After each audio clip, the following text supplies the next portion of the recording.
Welcome back to Bookbingers, the show where we talk about romance, fantasy, and everything that just pops into our brain. Literally everything in between. Everything. This week's episode, we are talking about the very controversial Crescent City Crescent 3. City 3, a House of Flame and Shadow. House of Flame and Shadow. There were some expectations, I think, that people had of this book Yep. that were not met. Yeah. Yeah. Here's my deep dive. I'm coming straight out the gate. Yeah. I'm coming Go for it. swinging.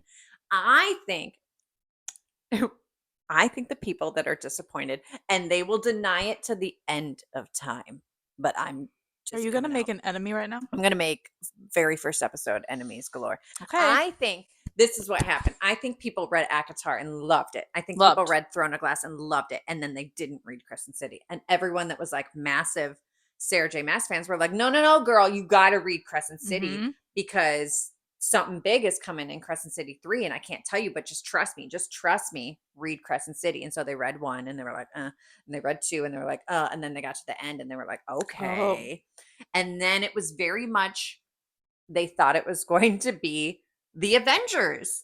Yeah. And I think they were disappointed that. And listen, did we all want that? I mean, we all did. Did we all love the Avengers? Yes. Yeah. And did we want that moment for us in this mass multiverse? Yes. However, do you see the title on the book? I think people actually truly thought that was Aelin on the cover. Do you remember how many theories people were like, I think that's Aelin. I think that it's going to be Azriel and Bryce that are mates. I think Aelin's going to actually come over. And I think for me, I feel like I saw so many more theories specifically just about this than any other book that we have read. I mean, it blew Iron Flame out of the water. Absolutely. In terms of theories. And I think that people got so caught up in their theories and deep diving that they couldn't appreciate that it's a Crescent City book, not an ACOTAR book, and not a Throne of Glass book. Because if we take it for what it is, which is Crescent City, how awesome that we got to have some ACOTAR characters. Oh my God. In it at all. Absolutely. Had she not done that exact ending, it still would have been a Crescent City book. And would you all have hated it as much then? I don't know. I don't know. But what I can say, 5 freaking stars from this girl. Absolutely. I mean, 6. If I could give it 6. I thought it was a nonstop thrill ride. It was a nonstop. You could not find a point where you could stop. I couldn't stop. I don't think you ate. I really don't think I ate for a day. I couldn't stop. I was zooming through it. I loved that we stayed in the action from start to finish. And I personally I know a lot of people have said that they did not like that the POV kept changing. What? I like it. People didn't like that. Oh my God, that was my favorite But that's also what happens in Throne of Glass. Like, she has written like that before. So she's kind of notorious for switching POVs, right? Yeah. I mean, people didn't like that it switched like within a chapter. I wonder, and I do know a few people that didn't even read Throne of Glass. So if you're coming from only ACOTAR, and then you were just reading Crescent City specifically to get back to your beloved ACOTAR characters, I could understand your disappointment because it's not ACOTAR, right? And you didn't even get to see, Feyre. No, we just heard her mention, and I think a lot of people assumed that we were going to get a little glimpse into Elaine's story. Like, is Azriel and Elaine a thing? I don't know. But we still don't know. What I do know is I was living for the Nesta Bryce connection. Oh my God. I really, really, really, really want, hey Sarah, if you're listening to this, I really would love another Christmas novella. Oh, you're talking to Sarah J Maas. I thought you were talking to yourself. I'm talking to Sarah Janet. We're on first name basis. Yeah, we're close. I would really like a Christmas novella, a solstice novella, where Randall and Ember and Cooper and Bryce and Hunt and Rune and Lydia all go to Valeris. Yeah. And I just want like 300 pages of that. What I want from that is like they're, Starfall, they're having their moment. But then Bryce is like, do y'all got like a club? Yes. And they're like, let's go to Rita's. And she plugs in her phone and brings the place down. And all of a sudden, Azriel's throwing it back. Oh my God. Azriel, I did not have him pegged for the club music. No. Stop. But I mean, it makes me even more excited for his book. You even just this sexy man in the shadows. I feel like just twerking. I feel like we know nothing about Azriel. No. And I just get the feeling like he might be our favorite. The key thing I know about Azriel is scarred hands. They really scarred love hands. to talk about That's it. That's it. And his wingspan could not biggest wingspan. Couldn't open it in the cave. No, he couldn't. You know what that means, couldn't. So king of the wingspan. Yeah. And Shadow Daddy. Shadow Daddy. That's kind of all we know. And human ears. Yeah. I feel like I read that part and I was like, did we not know that he had normal shaped ears? I don't know if I knew that. I know a lot of people were talking about taking it back to Crescent City, which is what this is about. Exactly. People are wondering if he is related to Apollyon. Shadows. Yeah. Same type of shadows from hell. Yeah. Curious. Also, a lot of people were like, wait, when did Bryce and Hunt get married? I remember them getting married. Do you? Yeah, I mean, it happened in the second book. Didn't they went to that big gala? Yeah. Ball thing. Yeah. And I was like, how do you guys not remember that? I mean, it was not like a huge ceremony moment. No, it was just, if you will, it was almost like a courthouse. Yeah. Yeah. You know who had a great moment in this book that I lived for? Ember and Randall. Man, I did not see that being the chapters that I wanted. Who knew that was the bonus chapters? Who knew we needed to go to Books A Million? Who knew Books A Million? I think we all thought Walmart, right? I went to Walmart the morning of. Yeah. And by the time we left at 6 a.m., there was 4 copies left. So there's that. But I tell you, as soon as Bryce pushed her parents through that portal, I was like, well, I need those chapters. I actually teared up with Nesta and Ember's connection. I have to believe that we will see more of them. I have to believe that. Please. Okay, so let's try to be as critical. It's okay. Okay. Knowing that we fully loved it, 6 stars, ate that shit up.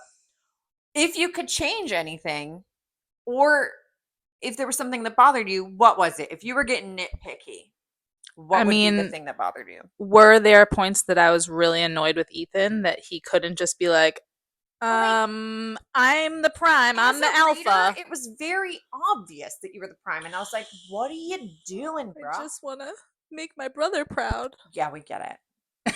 That and Sigrid, what is her point? Correct. I get it. So you sucked out the souls of the prime and of Sabine. Great. You know what my big ick was? If we're getting real. Yeah, nitty gritty. Again, yes. Loved it. My real big the hand? No. Was Fury. Where was she? Where was she? And why was she just I'm gonna stay here?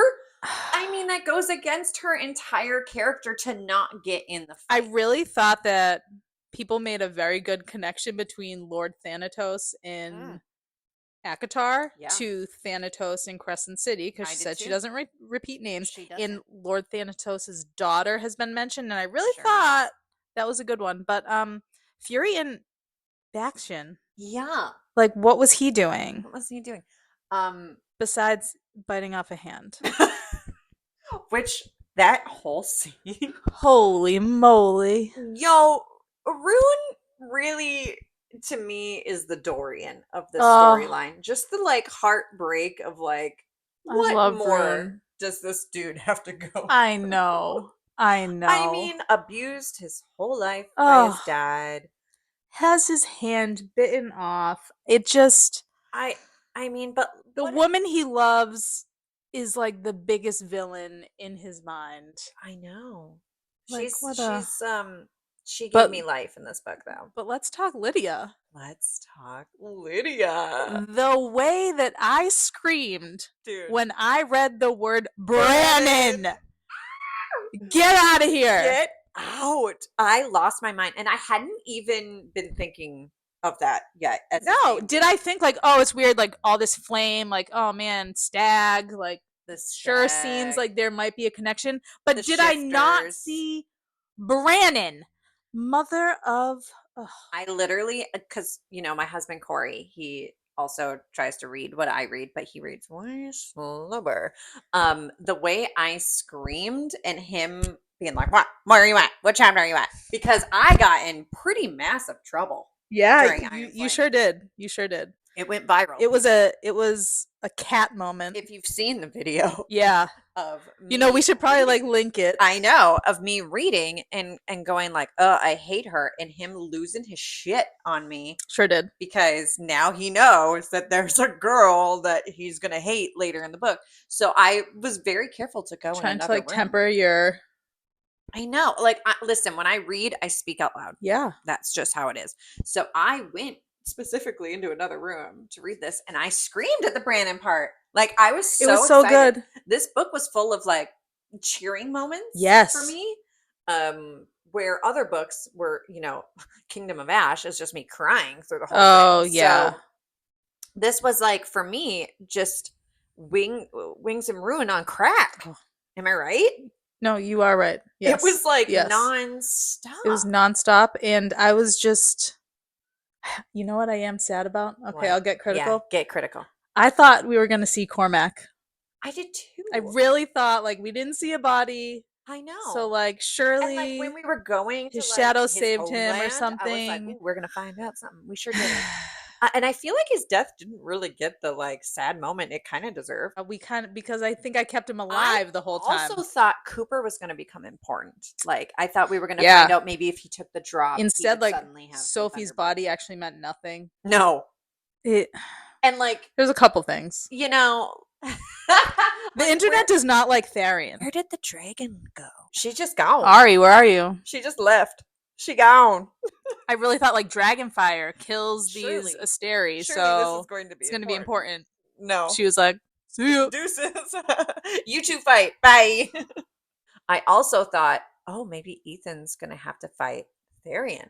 But just kidding. That didn't happen. And then she really likes to behead people. She has seen a zombie movie or two. You go for the head. Yeah.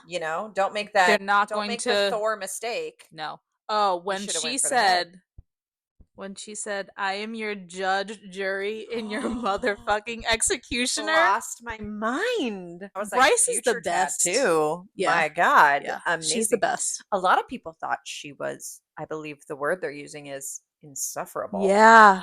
I didn't get that because Bryce has been snarky Bryce through the whole thing and a badass through the whole thing. And how dare you say Bryce is insufferable but not Aelin?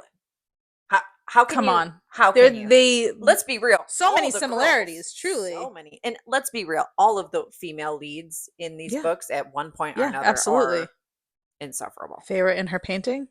I mean, is she even good? Is she? It's fine. That's one of my favorite fan theories. Is that she's not a good painter. They're just oh yeah, you're really good. And just that entire mansion is just floor to ceiling of her paintings that look like my 5-year-old drew them. I can't. Yeah. So another big thing that people are angry about is how long it took Rhys to get to the House of Wind. And I'm here to tell you, you guys are wrong. Because you can't winnow into the House of Wind. You cannot. You cannot. Also, it's not Nesta can just mind speak to him. You don't know where he was. Correct. It's not like she can just go knock, knock, knock. That's a talent that Feyre has. Correct. Nesta does not have that. He can get into her mind. Correct. We don't really explore that much of the mind speak outside of Rhys and Feyre. And correct me if I'm wrong, but the house does what Nesta wants. Sure does. It's her house now. And the house kind of has a little mind of its own. So maybe it was hold on, let's see where this goes. I feel like people are getting really mad about how long it took Rhys to get there. But also Rhys is still really mean to Nesta. He sure is. Also, he's a dad. He's a dad. So changing a diaper. This is why I will be even more excited for the next ACOTAR book because that relationship is ever evolving. It is. They're definitely acting more and more like brother and sister. They are. I mean, I kind of love a little bit of angry banter. They can't all just get along. No, we need to have some. We need more angst than just Amren. Yeah. I mean, maybe she shouldn't be just giving out the mask willy-nilly, but I was a little I mean, it was really like a big deal that they didn't even want you to put the mask on. But she's just like summoning it from the. She was like, "Oh, you're willing to give me your mom and dad? Okay, that's a big enough gesture. Here's good collateral. The most dangerous things of all time." But I like to think that Nesta saw something in Bryce. I think that was that, like herself, reminded her of herself. Kindred spirits. Let's talk about what my husband and I like to fight about. What did you picture the mech suits to look like? War Machine. Okay, thank you. War Machine. I was picturing full like Iron Man looking things. Yeah. He went hardcore like Avatar machines. And I thought, am I crazy? Or does my brain just only want to see whatever it sees, just like I only see Henry Henry C. Yeah. In every Hank role. C. Do we know what Sunball is? Sure don't. I gotta tell you, it's a weird combination of a lot of sports. Feels like a little bit Quidditch-like.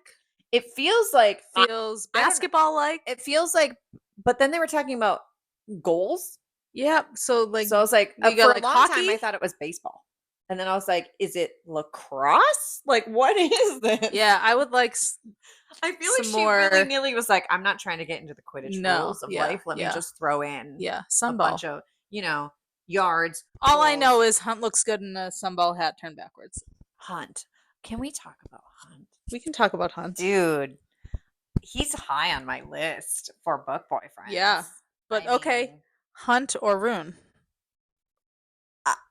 Rune. He's high on my list. Rune. I switched real fast because I love a bad boy. I do love a bad boy, but there's no one more loyal, I feel like, than Hunt. I mean, he really just had her back, let her have her moments. Yeah, they had a little bit of turns out a little bit of untrustworthiness going there for a little bit. They did, and I love that because often we see those mated pairs get together and then they're just like a solid team. Yeah. And I love because that felt more like a real relationship. It's not always just like whatever you say, honey. Right. I loved. Yeah, she needs someone who's going to fight her on things. Also, he has been through this. You know what I mean? Has. So you might want to listen to him a little bit. Yeah. A little bit. But what about the thoughts that you have on him just being able to think away his tattoo? Yeah. Turns out you could have gotten rid of it this whole time. Yeah, it seems like a kind of an easy fix. Sure does. It felt like, I have a deadline. How about the paternity game show that was figuring out who his father was? Have you seen the memes that are from the Mamma Mia? Mamma Mia? Oh God, it's so great. I'm getting texts from my friends like, "Oh, Apollyon is his dad. Oh no, Thanatos is his dad. Oh no, this other guy's his dad." Yeah, wait, what's happening? It's just like a test tube baby. It really is. But I did lose my mind when I was like, oh, we're gonna find out who Daddy is. Yeah, for some reason, like I thought it was gonna be Thur, like the god. Like I feel like there was so many mentions to Thur, but now I wonder if that's her calling to this new series that she's writing. So when we think about the title House of Flame and Shadow, I thought it was going to be more than the literal House of Flame and Shadow. Yeah. But we did get a little bit of it with Lydia in her Flame Town. And we got a lot of Asriel. Jessica and Hypaxia, being like the heads of the House of Flame and Shadow, you know? I think I was pretty excited that we were like, oh, we're literally going to the House of Flame and Shadow. I thought this was just so terrible. Yeah, I saw someone this morning really upset that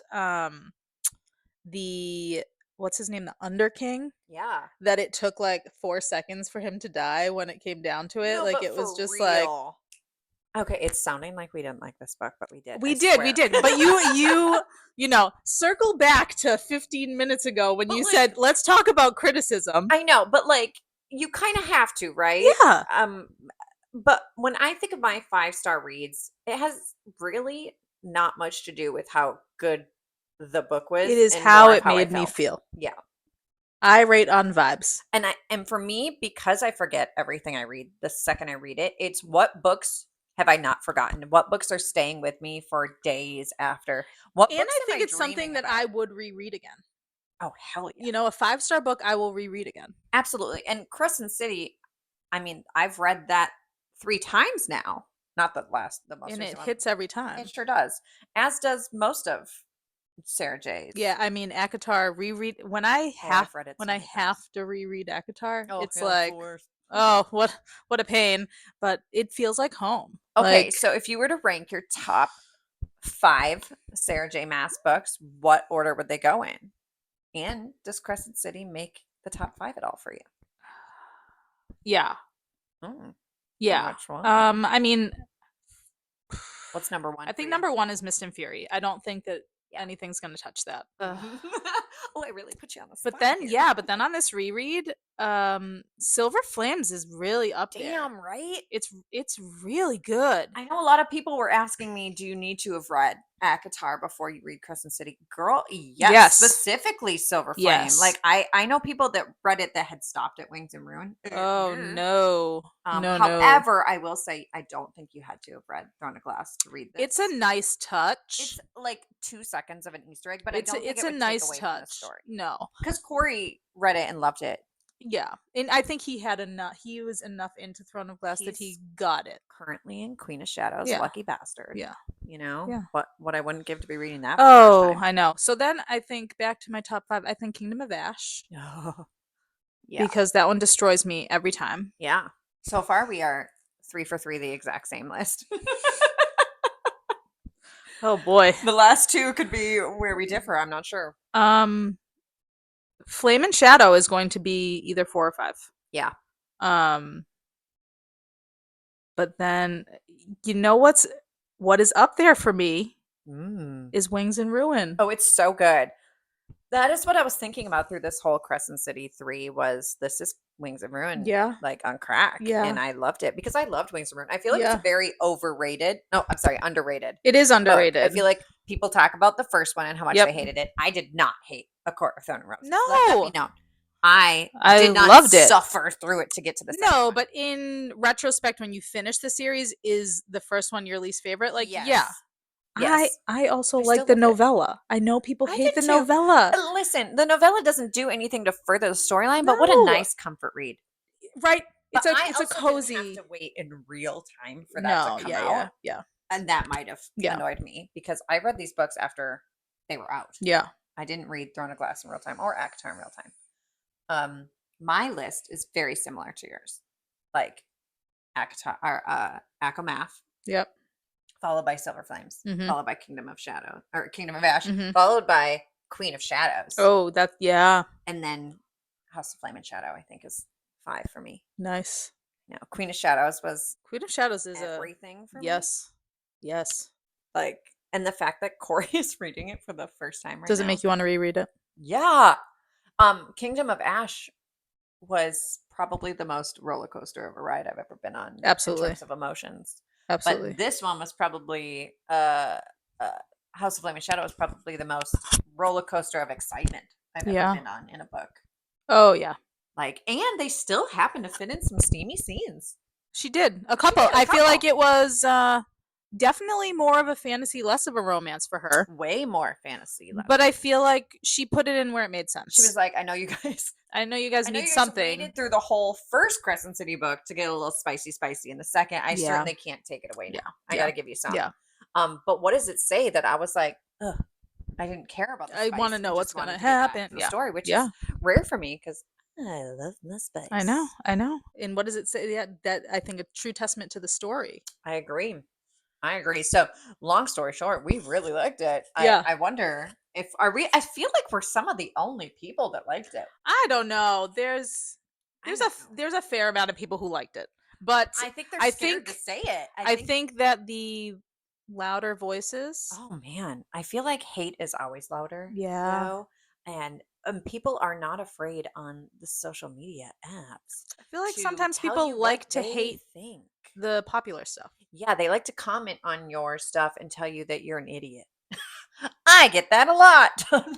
Thank you so much. Or that I don't have good taste or I blah, blah, blah. But listen, I read for vibes and I was so excited for this book. And I actually started to get annoyed by people's theories leading up to it because I felt like they were being ridiculous. Unless you're going to confirm to me that Manon is going to make an appearance. I don't care. Where does Dorian land on your book boyfriends? He's up there. Like arguably number 2 for me. 3? I think he's probably 3 for me. Reese is was Reese number 1? What is your number 1? People really get into their book boyfriends, and I feel like it says a lot about this is gonna have to be another episode. This should be another episode, yeah. But Dorian's in there. Yeah, this really turned into more of like a just SJM universe, didn't it? Yeah, but this is how we talk. We loved it. We loved it.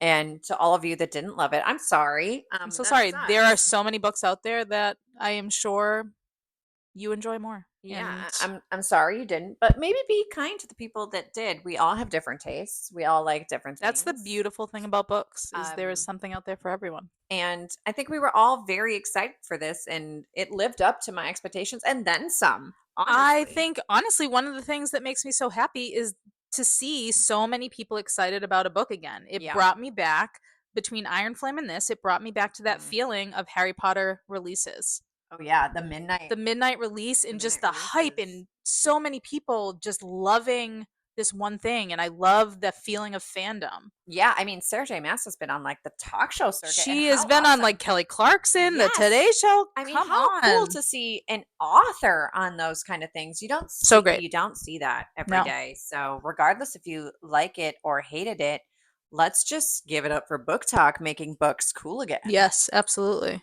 I don't feel like such a nerd anymore. No. I feel like there's a nice subset of people. When you say you read 200 books in a year, people are like, oh, that's like, nothing. Is that all? Right? You're not even in the top 20% on Goodreads. I know. It said top 25%. What do you mean? What do you mean? I did see that some people were reading 700 books, and I thought, how? What? Because surely they need to get groceries and take a shower at some point, right? I mean, maybe they're short stories. Maybe comic books. Maybe. Who knows? But go them. Go them. It's amazing. To all the people that are reading your first book that you've picked up in a long time. If you only read one book in a year, that's good. Good on you. Good for you. Yeah. We don't care how much you read, but we do want to know what you were reading and what you thought of Crescent City 3. Yeah. And are you with us? Sorry. Are you still here? So sorry if I lost you immediately by saying, hey, all of you that don't like it, maybe you suck. They've been writing a comment for the past 20 minutes. Yeah. They really hate us right now. Yeah. But to those of you that liked it, you have found 2 other friends that we're also here. Liked it. Here to chat. And we're happy to hear all your theories. What didn't we talk about? Yeah, what do you want us to talk about? And what are you reading? That's just generally my favorite question. What are you reading, and what book should we talk about next? We do have Ruthless Vows coming up. Controversy, since we're not supposed to talk about it. I know, and it's honestly, in my mind, one of the perfect duologies. A perfect duology. Divine Rivals is one book that I still think about all the time. And it is what our book club is talking about. It's our book club this month is all about Ruthless Vows, a little high tea action that we're going to do. Oh, it's going to be so fun. It's going to be so great. So we'll probably have a podcast all about Divine Rivals duology. Yeah. You know? Ruthless Vows, and of course I could talk about Rebecca Ross all day. Sure could. And we've got to get into, apparently we have lots to talk about with book boyfriends. We sure do. We were about to start another episode. It's a good thing you stopped us, because that would have been 40 minutes from now. We'd still be talking about wingspans. Yeah. Yes. So join us next time, as let's just call it now, book boyfriends. Let's do it. Let's talk wingspans and everything in between, and how it ruins us. Oh, I like the play on ruin. Yeah. I like it. All right, well, see you next time. Make sure to follow us on all of our social medias. What do the kids say these days? Smash that subscribe, ring that bell for I'm notifications. so sorry, that was so loud. I'm so sorry. Just like, comment, and subscribe. Yeah, and all the things. I'm getting used to this microphone. Okay, bear with us as we figure out how to do podcasts. Yeah. We'll see you next time. See you then, or I will see you on another time. That's correct. As she said, over and out.